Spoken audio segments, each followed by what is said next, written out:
Hello, and welcome back to Nerd Abiding.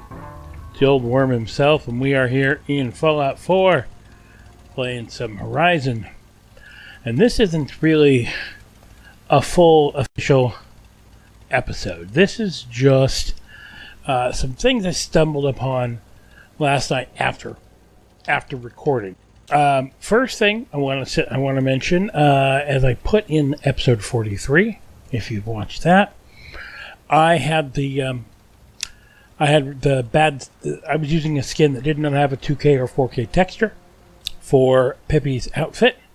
I changed it to one of the basic Institute color layouts, and this is what it is. So it is actually lovely, lovely skin, and really, really looks good. I imagine if you want to go to the mod author's website and download those 2 and 4K skins for the other skins.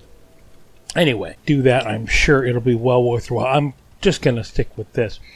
Second of all, you may be wondering where I am, what sort of happened. We are in Hangman's Alley, and I will go through that a little bit later. But first, what I want to do is use this little baby.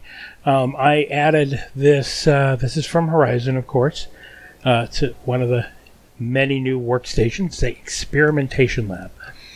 I had read about this, but I hadn't ever actually built one. So I built one, and I was messing around with it last night, and it is really quite cool and complicated, and I only sort of understand it. So the Experimentation Lab is sort of an answer to Horizon's sort of nerfing of legendaries. And you've seen along the way, when I killed legendary enemies, they wouldn't have the traditional legendary weapons that you'd normally have picked up. They just have these odd items, like alloys and such like that. Well, this is what you do with them. You use them here at the Experimentation Lab. And I did this last night, and I still don't know a ton about it, really. But it ended up being pretty cool. And then shortly after that, my game crashed. So I thought that is that I should go ahead and walk you through it. I don't want to do it in a normal, regular episode, because it's kind of boring. So I just let people who want to look at this sort of thing watch it.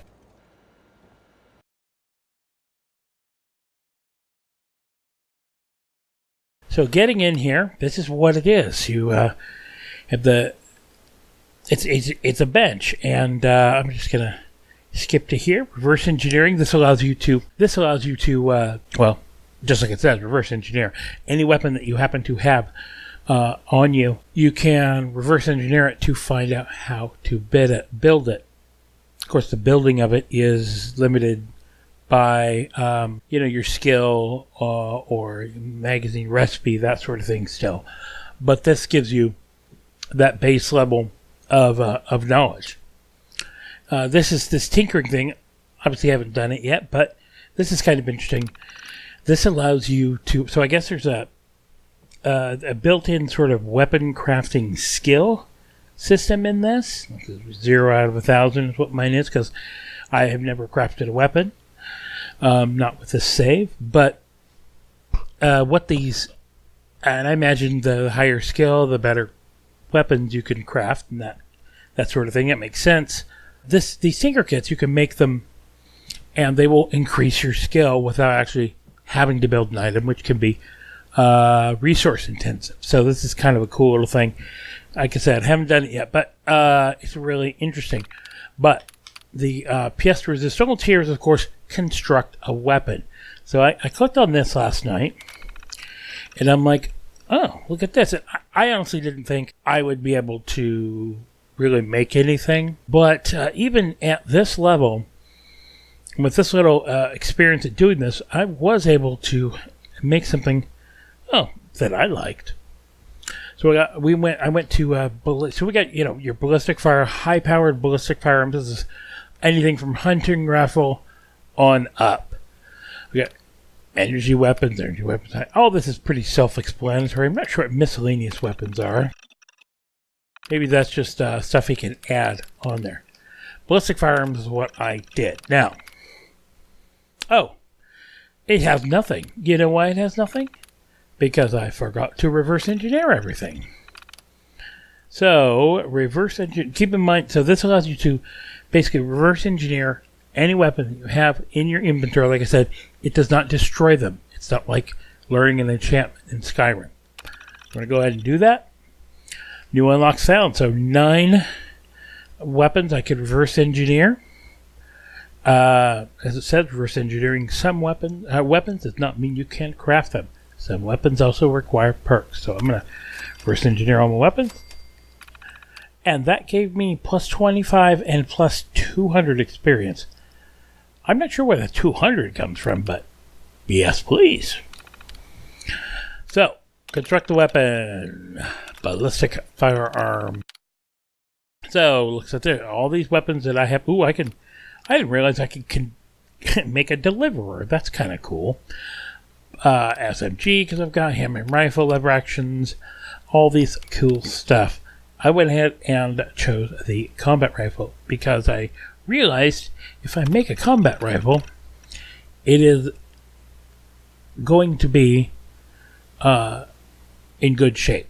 It's not going to be, damaged or anything like that. So the one I have now I think is deteriorated. So anything I make here, even if I didn't add any fanciness to it, it's going to be a little bit better. So why not do it? Okay, so required perk, gun nut 2, I have that. Required materials, rifle weapon parts. When you scrap rifles, you get those.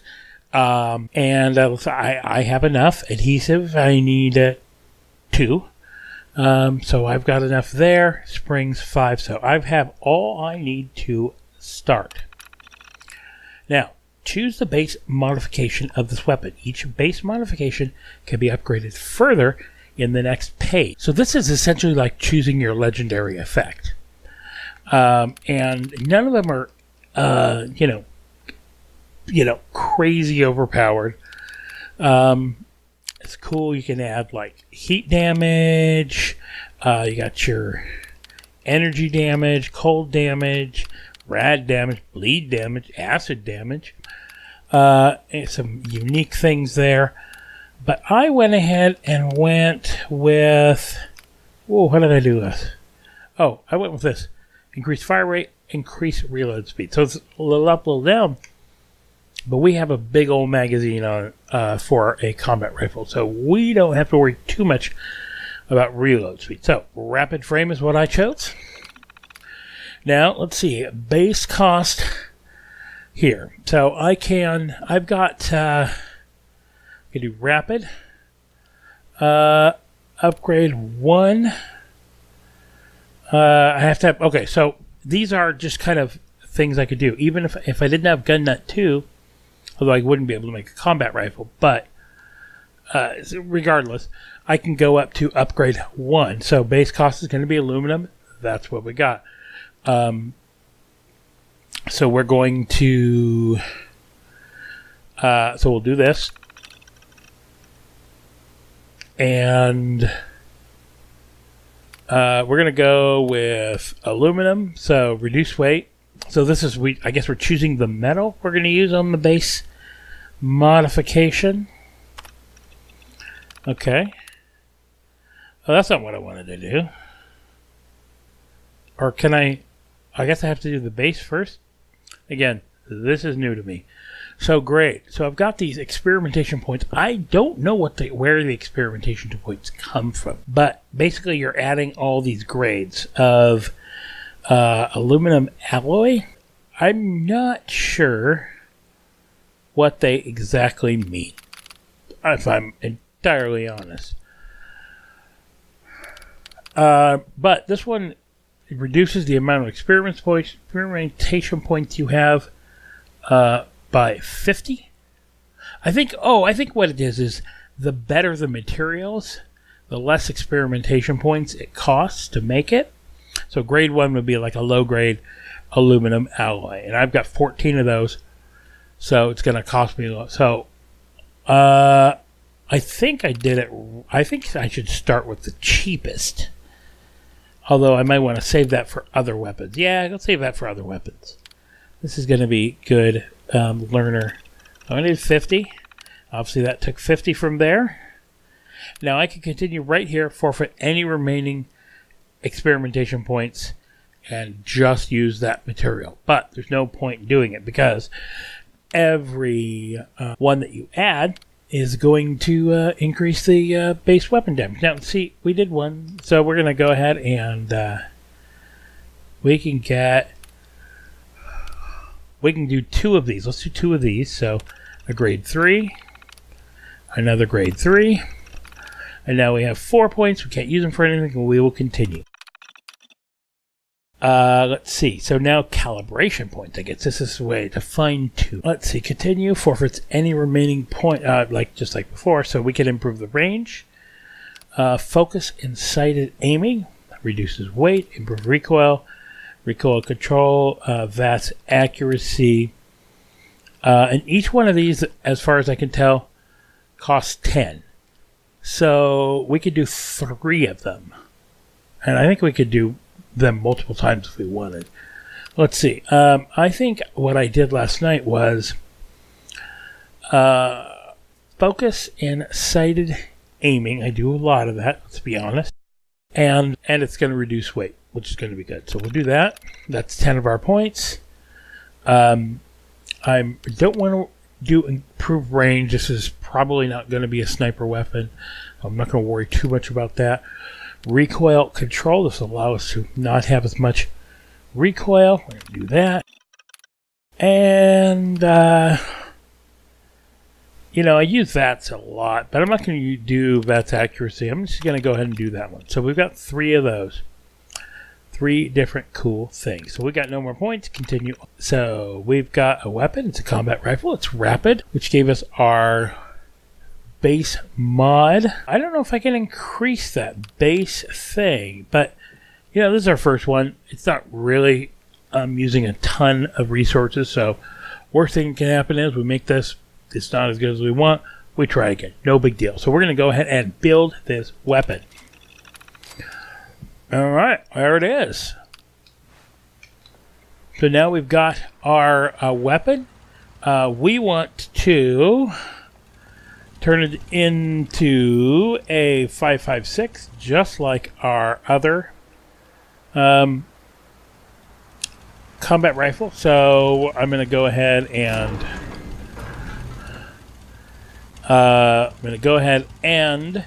do some crafting here. So we're going to basically just take all the stuff off the old one, which we just improved, and put it on the new one. Long barrel, short barrel. It's just most of this just uses a little bit of steel, little wood. We got plenty of that. Now our new one, standard receiver. No, we're going to put the hardened receiver, which we took off that. Short barrel. No, we're going to put the long barrel on there. Now, weirdly, it won't let me attach the mod for this. I have to build it, but not that big a deal. Uses 2 adhesive, but it's worth it. Stock, full stock, standard sight. No, we're going to put that combat scope back on. Ammo, switch that to 5.56. All right, so there it is. Beautiful new combat rifle. 39. Let's get here. We got like 223 shot. DPS 123. DPS on this thing, well, it's automatic, so it sort of doesn't matter. It's not too much less than our 7.62. Now, 7.62 can do more in a single shot, which is helpful. But yeah, this is a sweet. This new weapon is nice. And let's pull this bad boy out. And it's pretty nice. You got the combat scope here, and it's a pretty sweet weapon, and it's nicely personalized. So I do approve of this system. I still, if I'm honest, I still kind of miss being able to get an explosive shotgun and just mowing through everything, but it did sort of reduce the fun. Now, next part of this is I'm just going to do briefly.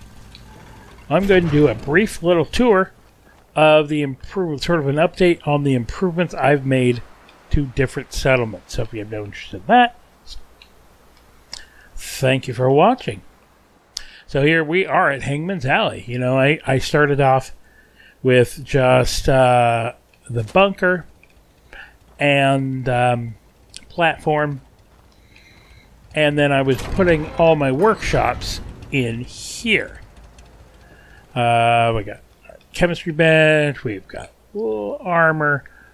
This is actually not part of Horizon. I thought it was, but it's not. But it's from Armor Weapon Keywords, I think. This is Tech Lab, where you build a boatload of things, like let's see, we got robot repair kit, we can disassemble all sorts of things, robotics, tools and parts. I originally built the expeditionary suit through this. So this is our weapons lab. This allows us to build ammo the Horizon way. But I quickly ran out of room. I could start crowding things in here, but I don't want to do that. So I started building up a top. But let's do a little. So we got that. The stairs I've been using. You know, I'm not totally happy with it, but I wanted some kind of railing here, and then I thought, well, it's this is a bunker. It's gonna have security walls seem right when I put the security doors in here. So I put those there instead. You know, the idea that Pippi, or one of the settlers, sort of just found some old security walls lying around the settlement and made use of them here. I wanted to make sure they went all the way up, so I've got these. They did some makeshift wood finishing here. This is clearly unfinished, but we started putting in some walls here. This area is just kind of a porch or a lookout. If I ever decide to get settlers here, I'll probably put a guard post here. Right now, just that's where I store my power armor. Used a lot of these, like the green wood, and a lot of these other are all from vanilla extensions, as are the slanted shack roofs. So I used the shack roofs, built these up, and so they just build it up into the current, up against the existing buildings. It just gives it kind of a fun little feel. And then, of course, here's the experimentation lab, and this is the armor smith workbench, so you can make clothes and all sorts of things here. And I'm just gonna continue to sort of flesh this out, make this more of a workshop. This is gonna be my play area, and probably eventually get some settlers here. Next, I'll go ahead and update you on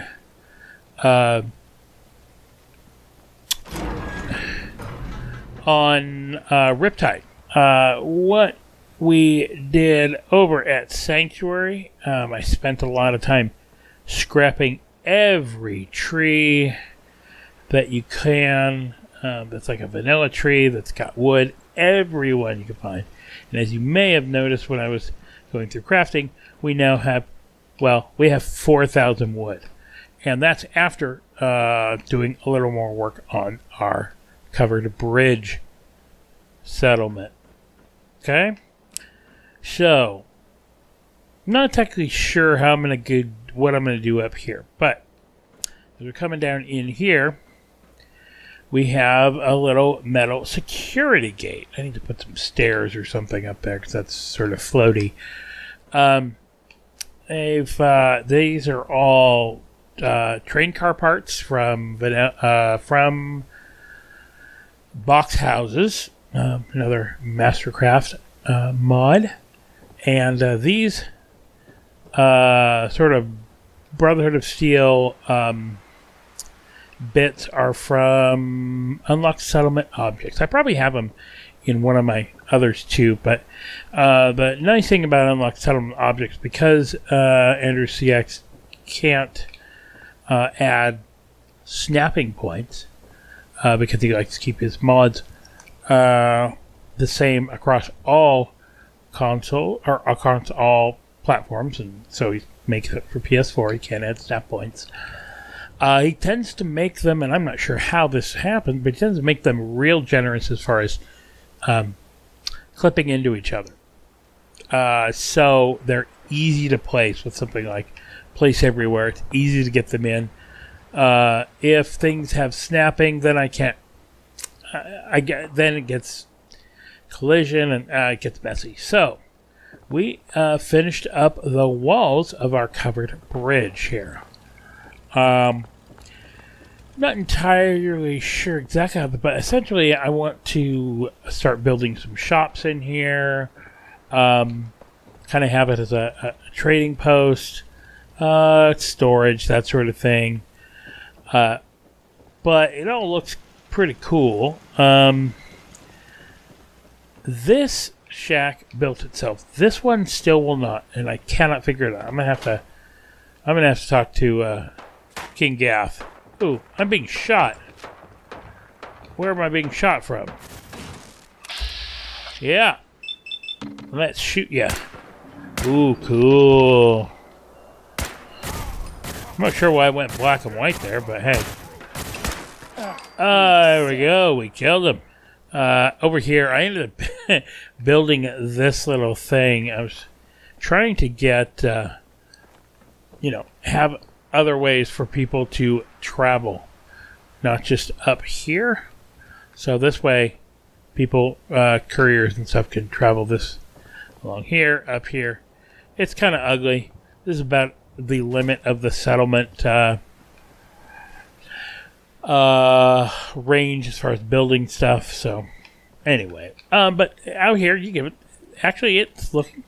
I'm impressed. It's looking pretty nice. It looks like a covered bridge. It kind of works there, you know. So we got the covered bridge, and I increased the level here because I felt like it sort of needed a little something visually, and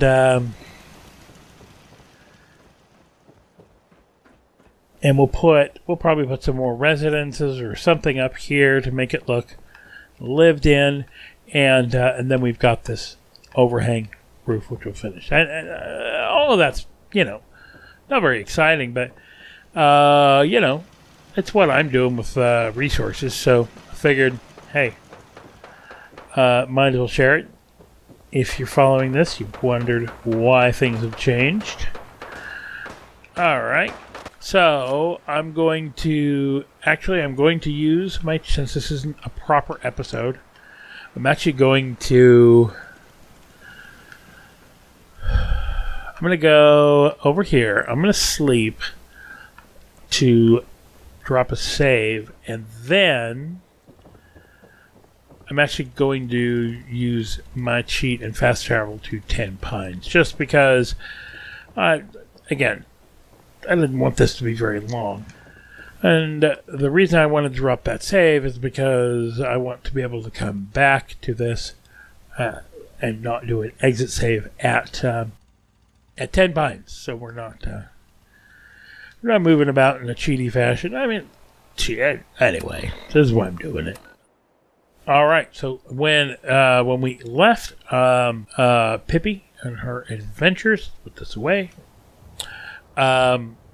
We left her here at 10 Pines Bluff, and I said I was going to do some scrapping, which I did. Scrapped a lot of wood, and then I realized I wanted to pump up its ability as a farm. Need to get more settlers. Then I needed to make houses, beds for them, and so blah blah blah. One thing led to another, and we've added some weirdness to 10 Pines.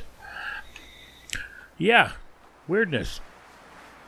Okay, we'll start with In here, we put in a bunk bed. Now, this is actually from Unlocked Settlement Objects. I actually have a mod, Snap Beds, which works a little better. They'll actually use both the upper and lower. But this, the settlers will not sleep on upper and lower in this one from Unlocked Settlement Objects. But it does count as 2 beds. So it's great for things like people who are on guard duty.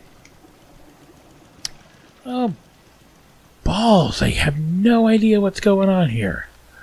Alright. So we built this weird another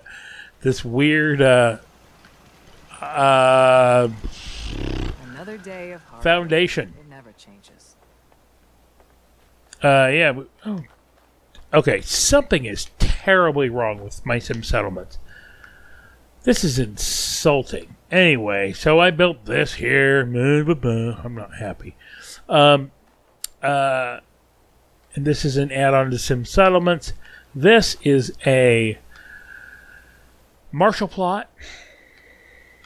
And it clearly involves floating in some way. The basic mod.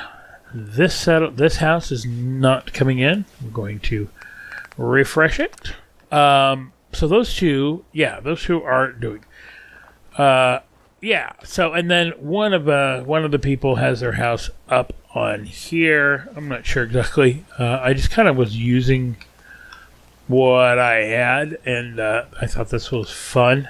Well, kind of. I don't know. Maybe we'll make more of these. I'm not sure, but I don't know. I see it as kind of like some wacky thing that was started in the Commonwealth just before the war and it just never got finished.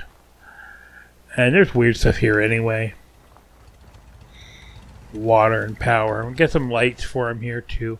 Anyway, that's it. That's all that we did to 10 Pines. And that's all that we did for this. So, this part wasn't terribly compelling and frankly just shows brokenness. But if you want to see more, especially if you want to see more of this kind of thing, if you want me to keep including these, or maybe I should stop, or maybe I should just merge them into the actual episodes, let me know in the comments below. Please, if you like this, please subscribe. You can that will allow you to receive all notifications of all the new stuff as it comes out, if that's what you want. And you can also subscribe to Twitter. Twitter is @NerdAbiting. Similar type of advantages. You get to know what's going on. So, that's it. No fancy outro here. I'm just going to say keep having fun. You don't need to watch out for anything. Just keep having fun. And keep building. Keep crafting.